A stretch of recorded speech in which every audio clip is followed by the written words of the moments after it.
કેમ છો વિદ્યાર્થી મિત્રો? તો ચાલો આજના લેક્ચરની શરૂઆત કરીએ. તો આજે આપણે જોવાના છે સદિશ. વિદ્યાર્થી મિત્રો, કેમ કે તમારો સિલેબસ હજુ ગુજરાત બોર્ડમાં સદિશ જસ્ટ સ્ટાર્ટ થયું છે, હજુ આગળ નથી વધ્યા, તો એટલા માટે આજે આપણે આ લેક્ચર મૂકીશું. ત્યાર પછી આ વીકમાં આપણો અત્યારે કોઈ લેક્ચર નહીં આવશે. તમારે ત્યાં સુધીમાં તમારી નોટ્સ કમ્પ્લીટ કરી દેવાની રહેશે. હા, 1 થી 2 દિવસમાં હું તમને આનું મટીરિયલ બનાવીને મોકલી દઈશ, એટલે એ પ્રમાણે તમારે તમારી નોટ્સ રેડી કરી દેવાની રહેશે. એટલે જેવું તમારું ગુજરાત બોર્ડમાં આમાં થોડુંક આગળ ચાલી જાય ત્યાર પછી આપણે પાછું એનું અહીંયાથી JEE ના લેક્ચર સ્ટાર્ટ કરી દઈશું. બરાબર છે? એટલે આપણા લેક્ચર પછી આવતા વીકથી સ્ટાર્ટ થઈ જશે. પહેલા JEE માં સીધા આપણે ટોપિક પર નહીં જશું, કારણ કે પહેલા તમારા NCERT-માં ટોપિક કમ્પ્લીટ થઈ ગયેલા હોવા જોઈએ. JEE-ની અંદર આપણે સીધી MCQ ની પ્રેક્ટિસ કરીએ છીએ. બરાબર છે? મતલબ કે મારે ફોર્મ્યુલા ક્યાંથી આવે છે એનું ડેરિવેશન મારે સમજાવવાની જરૂર નથી હોતી. એ ડેરિવેશન તમે NCERT-માં ભણી જાઓ છો, અને એ જ મારે ખાલી સૂત્ર ક્યાં એપ્લાય કરવાનું એ ખાલી મારે તમને શીખવવાનું હોય છે. તો એટલા માટે આપણે સીધા ડેરિવેશન ઉપર ફોકસ નહીં કરીશું. પહેલા તમારું NCERT-માં વેક્ટર પતી જાય ત્યાર પછી આપણે આગળ વધીશું. બરાબર છે? તો ત્યાં સુધીમાં આ વીકમાં તમારે કરવાનું શું છે? જો તમારી કંઈ નોટ્સ બાકી રહી ગઈ હોય, કંઈ લખવાના બાકી રહી ગયા, કોઈ લેક્ચર જોવાના બાકી રહી ગયા હોય, તો JEE નીટના લેક્ચરને પ્લીઝ પહેલા કમ્પ્લીટ કરી દેજો. બરાબર છે? કે જેથી નેક્સ્ટ વીકથી તમારો આ વેક્ટર પતી જાય એટલે આપણે વેક્ટરના ક્વેશ્ચન તરફ આગળ વધી જશું. બરાબર છે? ચલો, તો આપણે વાત કરીએ છીએ સદિશની. મિત્રો, તમે NCERT-માં ભણી ગયા છો સદિશ કોને કહેવાય છે, સદિશનું મૂલ્ય કઈ રીતે શોધાય છે, દરેક વસ્તુ તમને ખ્યાલ છે. બરાબર છે? બેઝિક પણ ખ્યાલ છે. તો આપણે સીધા અહીંયા જે મેઇન ઇમ્પોર્ટન્ટ પોઈન્ટ છે એને આપણે અહીંયા હાઇલાઇટ કરીએ. ભાઈ, બે સમાન સદિશ કોને કહેવાય? બે સદિશ સમાન છે એવું ક્યારે કહેવાશે?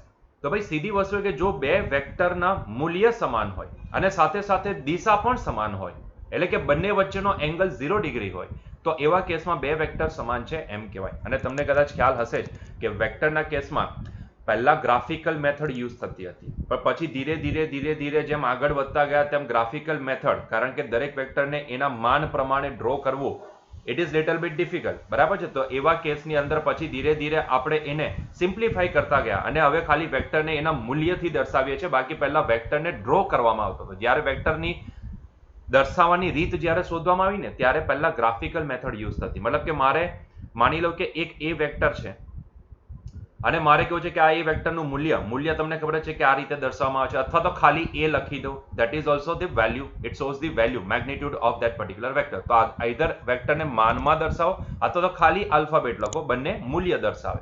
મેં કીધું મારી પાસે એક વેક્ટર છે જેનું મૂલ્ય છે 2.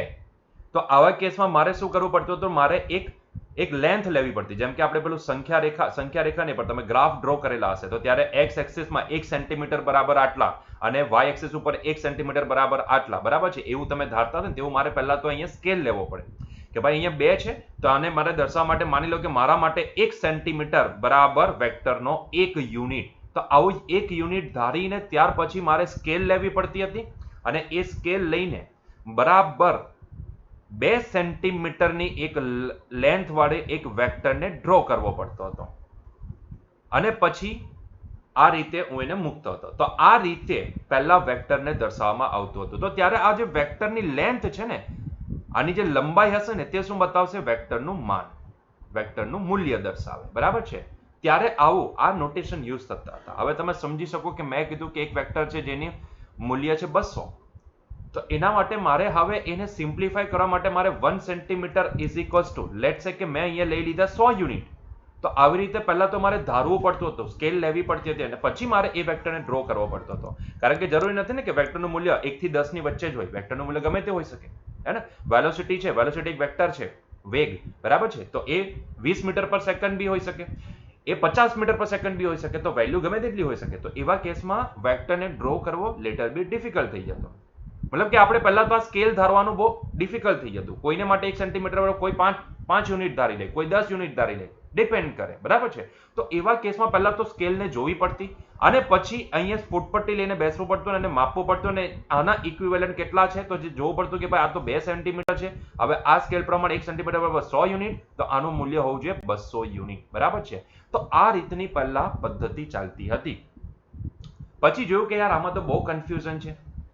જેટલા બી આપણા ફિઝિસિસ્ટ હતા એ લોકોને આમાં જરાક પ્રોબ્લેમ આવી ગયો કે ભાઈ આવું થોડુંક ટિપિકલ થઈ જાય સમજવું. બરાબર છે? તો એના કરતા આપણે સીધું એક આ ગ્રાફિકલ મેથડને છોડી દઈએ અને સીધું આપણે જો રિપ્રેઝન્ટેશન કરી શકતા હોય તો આપણને શું વાંધો છે?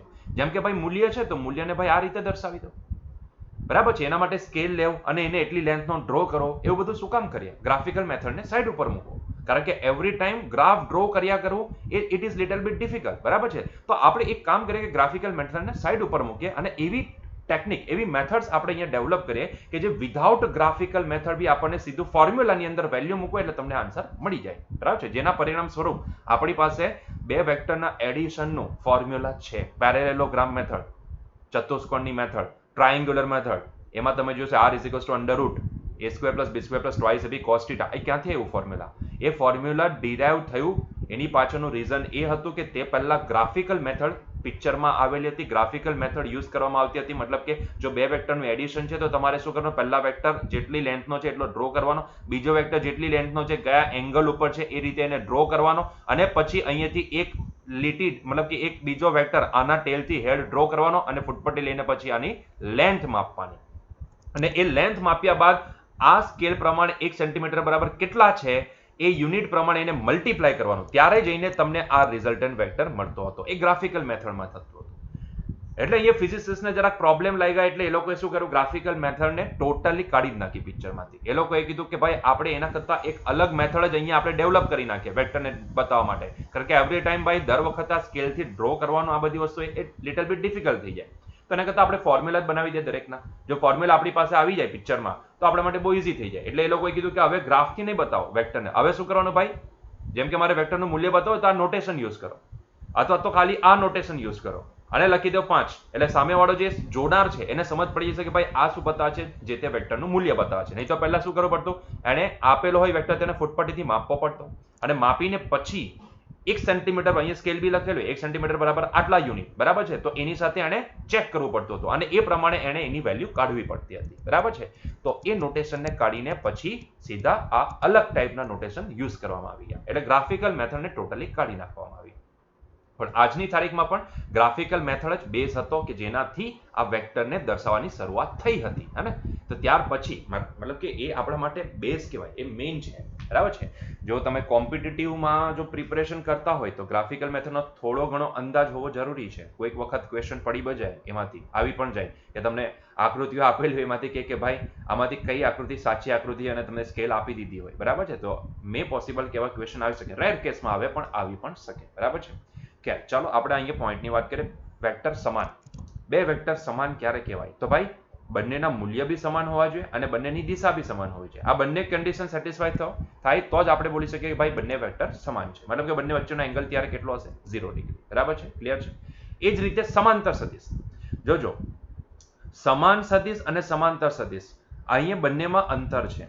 સમાન સદિશ એટલે મૂલ્ય અને દિશા બંને સમાન હોવા.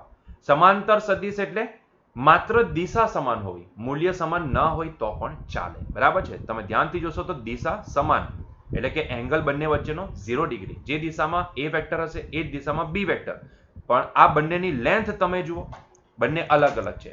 સ્પેસિફિકલી બોલું તો ભાઈ એ વેક્ટર કરતા બી વેક્ટરની લેન્થ વધારે છે, એટલે બી વેક્ટર ગ્રેટર દેન એ વેક્ટર છે. બી વેક્ટરનું માન એ વેક્ટરના માન કરતા વધારે છે. તો આ બંને સમાંતર થયા. આ બંને સમાંતર એટલા માટે કારણ કે બંનેની દિશા સમાન છે, બંને વચ્ચેનો એંગલ 0 ડિગ્રી છે, પણ મૂલ્ય સમાન નથી. તો આને હું સમાંતર સદિશ બોલી શકું, સમાન નહીં બોલી શકું. સમાન માટે બંનેના મૂલ્ય સમાન હોવા જરૂરી છે. ક્લિયર છે પોઈન્ટ? ચલો આગળ વધો. વિરુદ્ધ સદિશ, ધ્યાનથી સમજજો. સમાન સદિશ અને વિરુદ્ધ સદિશ, આ બંનેમાં અંતર શું છે? સમાન સદિશ અને વિરુદ્ધ સદિશમાં અંતર એ જ છે કે ભાઈ બંનેની દિશા પરસ્પર વિરુદ્ધ છે, બરાબર છે. મૂલ્ય બંનેના સમાન જ હશે, મૂલ્યમાં કોઈ ફરક નહીં હશે, મૂલ્ય બંનેના સમાન. મેં કીધું કે એક એ વેક્ટર છે તે આ દિશામાં છે, બરાબર છે. તો એનો વિરુદ્ધ સદિશ, વિરુદ્ધ મૂલ્ય, મેં કીધું કે ભાઈ 5 છે, 5 ની વિરોધી સંખ્યા શું થાય? -5. તમે શું બોલશો? -5. મતલબ કે 5 મેગ્નિટ્યુડ તો સેમ છે, બસ આગળ શું લાગી ગયું? માઇનસ. આ માઇનસ વેક્ટરના કેસમાં શું બતાવે? દિશા બતાવે. એટલે કે તમે જે પોઝિટિવ ધારે છે એની અપોઝિટ દિશામાં છે. તમે એ વેક્ટરને આમ ધારેલો હોય તો એની અપોઝિટ દિશાનો વેક્ટર, પણ મૂલ્ય સેમ હશે. એટલે કે માઇનસ એ વેક્ટર એટલી જ લેન્થનો હશે પણ વિરુદ્ધ દિશામાં હશે, હે ને. એટલા માટે એને બોલવામાં આવશે વિરુદ્ધ સદિશ, બરાબર છે. તો વિરુદ્ધ સદિશ એટલે મૂલ્ય સમાન, બસ દિશા વિરુદ્ધ થઈ જશે, હે ને. મતલબ કે જો બે વેક્ટર વચ્ચે ધ્યાનથી સમજજો, બે સમાન વેક્ટર વચ્ચે જો એંગલ 0 ડિગ્રીનો બનતો હોય તો એવા કેસમાં બે વિરુદ્ધ વેક્ટર વચ્ચે એંગલ 180 ડિગ્રીનો બનશે. રેડિયનમાં બોલવું હોય તો પાઈ રેડિયનનો બનશે. ક્લિયર થયો એ પોઈન્ટ? તો ભાઈ સમાન અને વિરુદ્ધ આ બંનેનો અંતર સમાન ત્યારે હોય જ્યારે બંનેની દિશા પણ સમાન હોય. મૂલ્ય તો બંને કેસમાં સમાન છે, મૂલ્ય બંને કેસમાં સમાન હશે, બસ દિશા જો બંને કેસમાં સમાન નહીં હોય, દિશા બંને કેસમાં વિરુદ્ધ હોય તો એવા કેસમાં બે વેક્ટર વિરુદ્ધ છે એમ કહેવાશે. બરાબર છે? ક્લિયર થયો પોઈન્ટ? પ્રતિ સમાંતર અને સમાંતરને કમ્પેર કરો. ભાઈ મૂલ્ય અસમાન હોઈ શકે, સમાંતર પ્રતિ સમાંતર જ્યારે બી શબ્દ આવે ત્યારે મૂલ્યમાં બાંધછોડ કરી શકાય, મૂલ્ય અસમાન હોઈ શકે, પરંતુ અહીંયા દિશા ખાસ જોજો, દિશા વિરુદ્ધ હોવી જરૂરી છે. પ્રતિ સમાંતર તેને કહેવાય કે જેમાં મૂલ્ય સમાન ન પણ હોય તો પણ ચાલે, અસમાન હોય ચાલે. માની લો કે આ એ વેક્ટર છે અને બી વેક્ટર આ રીતે છે, તમે બંનેની લેન્થ કમ્પેર કરો એટલે સમજાઈ જશે કે ભાઈ બંનેના મૂલ્ય અલગ અલગ છે. બરાબર છે? પણ જો બંનેની દિશા છે, બંને વચ્ચેનો એંગલ કેટલો બને છે? 180 ડિગ્રીનો એંગલ બને છે. બરાબર છે? બંને વચ્ચેનો એંગલ 180 ડિગ્રી બનશે તો એ બંને શું કહેવાશે? પ્રતિ સમાંતર કહેવાશે. એટલે કે ખાસ સમજો, જો બે વેક્ટરના મૂલ્ય સમાન અને દિશા પણ સમાન તો એવા કેસમાં બંને સમાન સદિશ કહેવાય. બે વેક્ટરના મૂલ્ય સમાન પણ દિશા વિરુદ્ધ તો એવા કેસમાં એમને વિરુદ્ધ સદિશ કહેવાય. બે વેક્ટરના મૂલ્ય અસમાન પણ દિશા સમાન તો એમને સમાંતર સદિશ કહેવાય. અને બે વેક્ટરના મૂલ્ય પણ અસમાન અને દિશા પણ વિરુદ્ધ તો એવા કેસમાં એમને પ્રતિ સમાંતર સદિશ કહેવાય. અને અસમાંતરનો મતલબ શું? મૂલ્ય સમાન કે અસમાન અને દિશા ગમે તે હોઈ શકે. મતલબ કે એ વેક્ટર આ દિશામાં છે તો માની લો કે બી વેક્ટર આ દિશામાં છે તો આ શું કહેવાશે? અસમાન વેક્ટર કહેવાશે, સોરી અસમાંતર વેક્ટર કહેવાશે. બરાબર છે? કે મૂલ્ય કદાચ સમાન હોઈ શકે, બંનેની લેન્થ સરખી હોઈ શકે, બરાબર છે, પોસિબલ છે, પણ ભાઈ દિશા ગમે તે હોઈ શકે. બરાબર છે? ધેટ ઇઝ નોટ શ્યોર કે ભાઈ વિરુદ્ધ જ હશે. વિરુદ્ધ હોવી જરૂરી નથી, વિરુદ્ધ હોય તો એના માટે આપણે સ્પેસિફિક નામ આપેલું જ છે. બરાબર છે? અહીંયા દિશા ગમે તે હોઈ શકે. બરાબર છે? બંને વચ્ચે ગમે તે એંગલ 0 થી લઈને 360 ની વચ્ચેનો કોઈ પણ એંગલ હોઈ શકે, તો એવા કેસમાં એમને અસમાંતર સદિશ કહેવાશે. બરાબર છે? અસમાંતર સદિશ કહેવાશે. ક્લિયર થયો આ પોઈન્ટ? સિમ્પલ પોઈન્ટ છે. બરાબર છે? તો સમજી જાઓ. તો વેક્ટરને ક્લાસિફાઈ કરતા આવડી ગયું કે વેક્ટર કઈ રીતે સમાન છે, અસમાન છે, સમાંતર છે, પ્રતિ સમાંતર છે કે અસમાંતર છે, આઈડેન્ટિફાઈ કરી શકાય. બરાબર છે? એ કઈ રીતે થાય એ આઈ હોપ સો કે તમને ખ્યાલ આવી ગયો છે. બરાબર છે? આટલી બે વસ્તુ ઉપર ફોકસ કરો. આ કોમ્પિટિટિવ માટે ખાસ નેટના સ્ટુડન્ટ્સો ખાસ જોજો. ઘણી વખત મૂલ્યને છે ને લેન્થ સ્વરૂપે આપી દેવામાં આવતું હોય છે, તો ત્યારે ડોન્ટ ગેટ કન્ફ્યુઝડ, ત્યારે કન્ફ્યુઝ નહીં થતા. બરાબર છે? લેન્થ, વેક્ટરની લેન્થ પણ મૂલ્ય બતાવે છે. એ ઓલ્ડ પદ્ધતિ હતી. પહેલી જ્યારે વેક્ટરને દર્શાવવાની રીત જ્યારે શોધવામાં આવી ત્યારે એક ગ્રાફિકલ મેથડ હતી. ત્યાર પછી એમાં સુધારા વધારા કરીને, કેમ કે એમાં બહુ કન્ફ્યુઝન થતા હતા એટલા માટે એમણે એને ચેન્જીસ કરી દીધા અને ત્યાર પછી આવી પિક્ચરમાં આપણી એનાલિટિકલ મેથડ. બરાબર છે?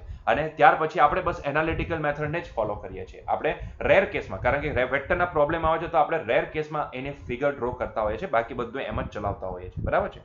તો બસ આટલી વસ્તુ તમારે ધ્યાનમાં રાખવાની છે. એ સિવાય તમને એ પણ ખબર છે, તમે લેક્ચરમાં ભણી ગયા છો એનસીઈઆરટીની અંદર, કે સદિશને કોઈ પણ મૂલ્ય કે અદિશ સાથે ગુણવામાં આવે તો તેની દિશા સમાન જળવાઈ રહે છે, પરંતુ મૂલ્ય અદિશ ગણું થાય છે.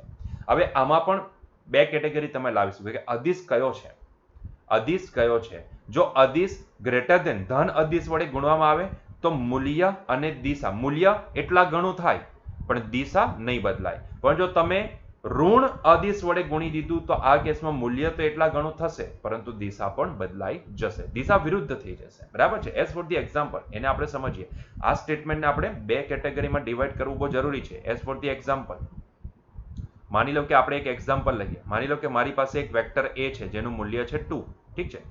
વેક્ટર એ છે જેનું મૂલ્ય છે 2. ઠીક છે? તો આવા કેસમાં માની લો કે હું આને 3 વડે, એક લેટ સે કે એક alpha, let alpha is equals to, let alpha is equals to 3. બરાબર છે? તો આવા કેસમાં હું એને 3 વડે ગુણી નાખું તો ભાઈ આ કેસમાં શું થશે? What is this? આનું મૂલ્ય કેટલું થશે? ચલો મૂલ્ય છોડી દો, હું આ વેક્ટરને જ, મૂલ્યને સાઈડ ઉપર મૂકો, હું ખાલી આ વેક્ટરને આલ્ફા વડે મલ્ટીપ્લાય કરી નાખું. ઠીક છે? તો હવે શું થશે? આલ્ફા શું છે? એક અદિશ છે. ધ્યાનથી જોશો તો આ ગ્રેટર ધેન 0 છે, એટલે કે ધન છે. તો જ્યારે તમે આ 3ને, આપણે આ ધનને જ્યારે ગુણીએ છીએ એ વેક્ટર સાથે, તો એવા કેસમાં એનું મૂલ્ય કેટલા ગણું થઈ જશે? કારણ કે એ તો સીધો ગુણાઈ જશે ને. ટુ બી સ્પેસિફિક, અગર હું આને વેક્ટર ફોર્મમાં લખવા જાઉં તો આ વેક્ટર ફોર્મમાં એને આ રીતે લખી શકાય. એને જરાક ધ્યાનથી જોજો, હું એને ગ્રાફિકલ મેથડથી સમજાવું. કે માની લો કે મારી પાસે એક વેક્ટર છે એ,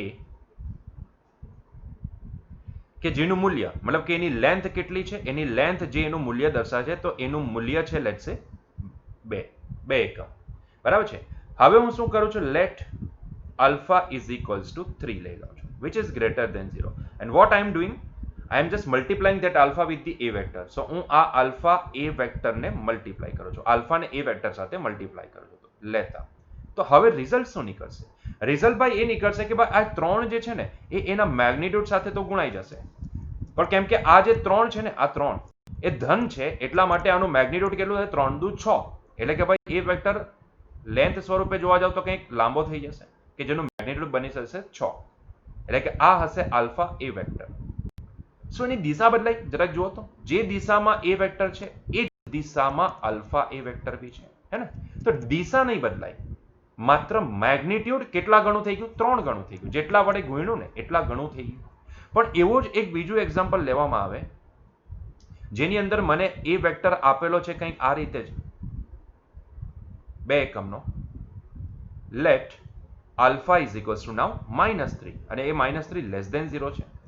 તો આલ્ફા એ વેક્ટર લેતા તો હવે જરાક જુઓ, હવે શું થઈ ગયું, આ -3 વડે ગુણાશે -6 થઈ જાય. -6 નો મતલબ શું થાય, દિશા હવે વિરુદ્ધ થઈ ગઈ ને, દિશા વિરુદ્ધ થઈ ગઈ. So this is the alpha A vector, ઠીક છે.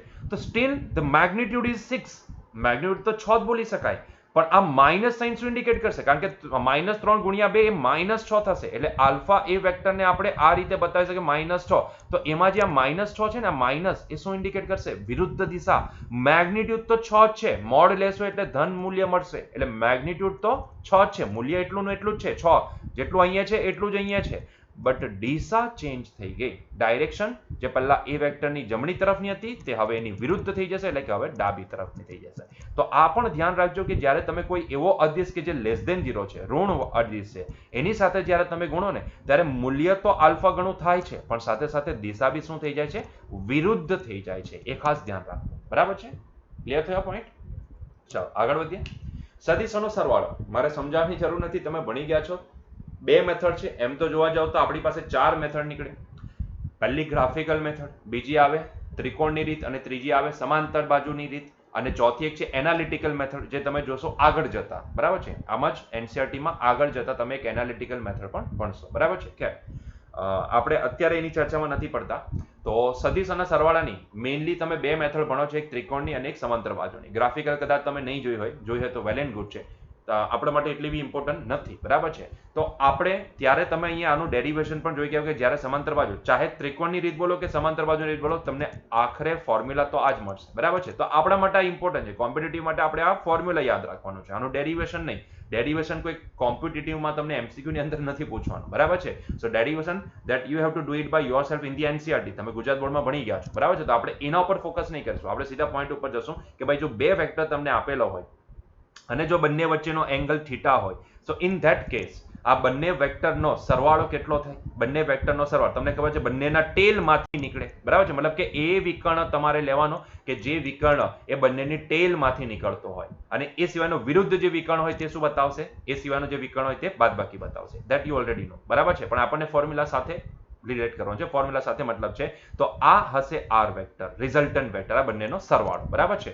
અને એનું ફોર્મ્યુલા શું બનશે, એનું formula magnitude of R vector is nothing but equal to under રૂટમાં a² + b² + twice ab cos θ, બરાબર છે. અને ટુ બી સ્પેસિફિક વાત કરીએ તો એનો એંગલ એ રિઝલ્ટન્ટ વેક્ટરનો એ વેક્ટર સાથેનો એંગલ એટલે કે આલ્ફા કેટલો હશે, તો આલ્ફા હશે ભાઈ b sin θ ના છેદમાં a + b cos θ બરાબર, b sin θ ના છેદમાં a + b cos θ બરાબર. So these two formulas are very important for our competitive exams, બરાબર છે.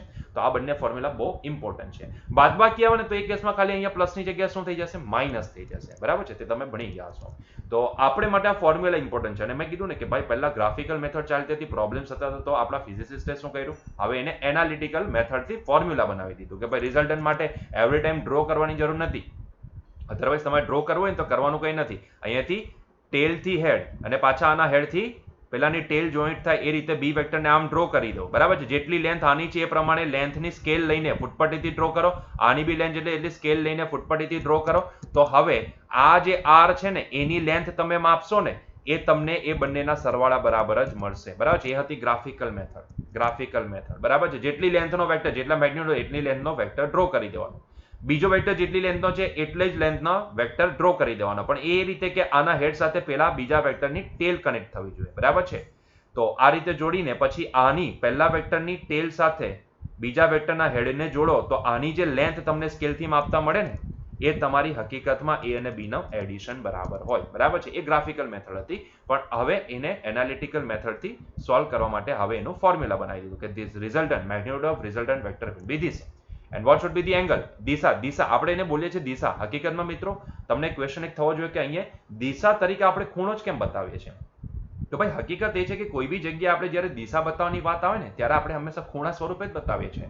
હું કહું કે ભાઈ નોર્થ વેસ્ટ ડાયરેક્શન, માની લો કે આ તમે આ નોર્થ છે, આ સાઉથ છે, આ ઈસ્ટ છે અને આ વેસ્ટ છે. હું કહું કે નોર્થ વેસ્ટ ડાયરેક્શન, તો તમે શું કરશો? નોર્થ અને વેસ્ટની વચ્ચે વેસ્ટથી 45 ડિગ્રીના ખૂણે એક લાઇન ડ્રો કરશો અને કહેશો કે સર આ નોર્થ વેસ્ટ ડાયરેક્શન છે. તો એવરીવેર જ્યાં પણ તમે જશો ને ત્યાં આગળ તમે ખરેખર દિશાને જ્યારે બતાવતા હશો ને ત્યારે તમે એને એંગલ સ્વરૂપે જ બતાવશો. This is reality. A fact છે કે તમે એને એંગલ સ્વરૂપે જ બતાવશો અને આપણે પણ અહીંયા એ જ કરવાના છે કે હંમેશા કોઈ પણ વેક્ટરની દિશા બતાવવાની વાત આવે ને તો with respect to some axis we will use this angle only. તો એંગલ સ્વરૂપે દિશા બતાવીશું.